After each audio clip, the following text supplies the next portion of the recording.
Hello everyone, welcome back to Naina Singh motivation. आज मैं आपको एक एश्योरिटी देना चाहती हूँ कि अगर आपने इस वीडियो को अंत तक देखा और सीरियसली ऑब्जर्व किया मेरी बातों को, तो ये वीडियो आपके लिए लाइफ चेंजिंग हो सकता है। तो आइए बिना और ज्यादा बात किए वीडियो को शुरू करते हैं।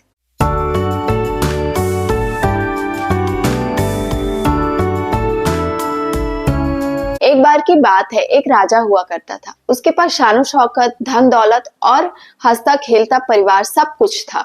एक रात उसको नींद नहीं आ रही होती है, उसे बड़ी बेचैनी महसूस होती है।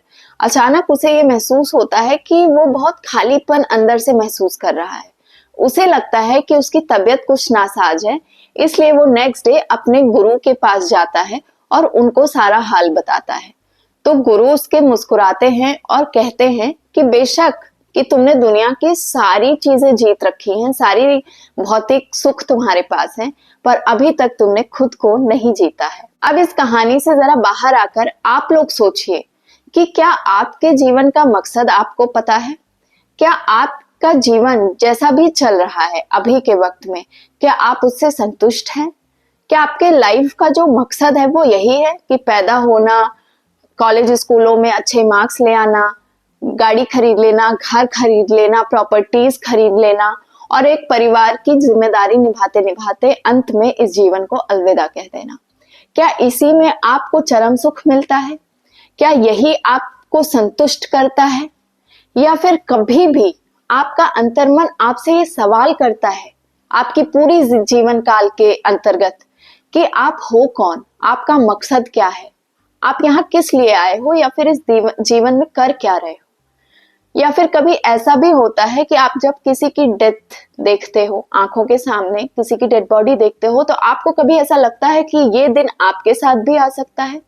क्या आप ये ऑब्जर्व करते हो कि आपस में जो डेड पर्सन है उसके परिवार वाले 4 दिन रोते हैं या कुछ दिन रोते हैं, फिर माया उसको घेर लेती है अपने अपने काम में? तो ऐसा ही कुछ आपके साथ भी होगा और आपका नामो निशान भी नहीं रहेगा।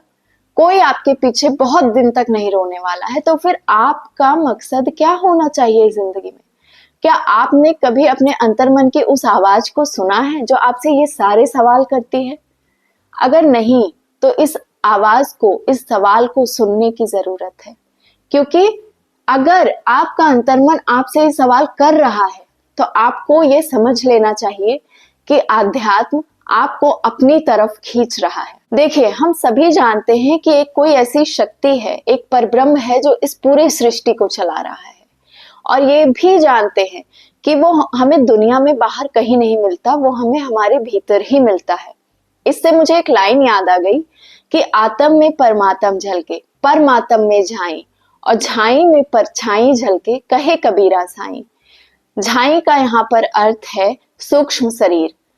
मतलब यह है कि आत्मा में जो परमात्मा का वास है, उसमें जो सूक्ष्म शरीर है हमारा, उसके अंदर जो परछाई झलकती है, वही परब्रह्म सच्चिदानंद है। तो कहीं ना कहीं ईश्वर हमें एक मौका जरूर देता है। ये ठीक बिल्कुल वैसा है जैसे बच्चे कितने भी बड़े हो जाएं, माँ बाप के लिए वो हमेशा बच्चे रहते हैं, और कितने भी बिगड़ैल क्यों ना हो, माँ बाप हमेशा उन्हें एक मौका जरूर देते हैं सुधरने का। ठीक है, ऐसा नहीं है कि माँ बाप वेट करते हैं कि बच्चा उनकी तरफ आए, उनसे कहे, सॉरी कहे, उन्हें मांगे, मौका मांगे, तब माँ बाप दे। ऐसा तो नहीं है ना।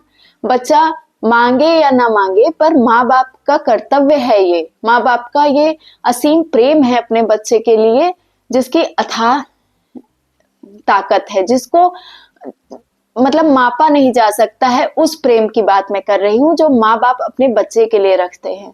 तो वो बिन मांगे ही अवसर देते हैं। ठीक वैसे ही परम पिता परब्रह्म परमात्मा अपने हर एक प्राणी को, हर एक जीव को एक अवसर जरूर देते हैं। और वो अवसर अंतरात्मा के थ्रू जो आपके अंदर जो सवाल उठते हैं वही है। आपको बस पहचानने की जरूरत है।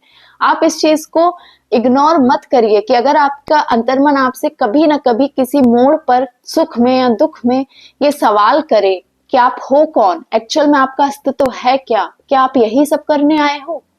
क्या आपको असली खुशी जो होती है, आनंद, क्या आपको इसी से मिलता है? कहीं ना कहीं आप अकेलापन जो महसूस कर रहे हो उसका कारण क्या है। ठीक है, इस सब तरह के सवाल जो आपका अंतर्मन आपसे पूछता है, आप इसको नेग्लेक्ट मत करिए, क्योंकि यही वो सुनहरा अवसर है जो आपको आध्यात्म की तरफ ले जाता है। आध्यात्म का सीधा साधा मतलब ये होता है कि ईश्वर प्राप्ति की तरफ कदम बढ़ाना। और मैं यहाँ पर आपको एक बात और बताना चाहूंगी कि अगर आपके अंदर ये सवाल आने शुरू हो गए हैं या आप में से किसी के अंतर्मन ने आपसे सवाल किया है, तो आप आध्यात्म की पहली सीढ़ी चढ़ चुके हो ऑलरेडी। बस दूसरी सीढ़ी पर आप कदम रख रहे हो या नहीं रखना चाहते हो, ये आप पर डिपेंड करता है। ये परमपिता परब्रह्म आप पर छोड़ता है, ये आपकी चॉइस होती है। वरना ईश्वर आपको भवसागर पार करने का पूरी जिंदगी में आपके एक मौका जरूर देता है।